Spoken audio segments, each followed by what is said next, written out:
How is this lawsuit going to be met? Well, we can expect the Justice Department to mount a vigorous defense in support of the law. The Biden administration had gotten behind it in the closing days as it was added to a much larger foreign aid package. President Joe Biden, even before that happened, had indicated he would sign the law without offering too many other specifics.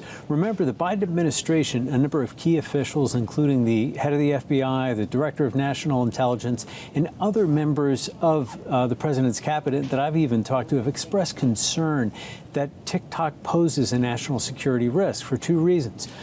Its Chinese ownership could allow the Chinese government to gain access to U.S. users' data.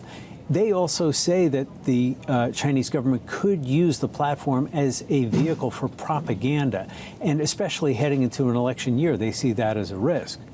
You know, it's interesting. You think about what Eric Schmidt recently told Bloomberg TV, this idea of weighing a purchase of TikTok from its Chinese owners, but he said he'd rather see the app regulated, not banned. How welcome to that idea is the U.S. government?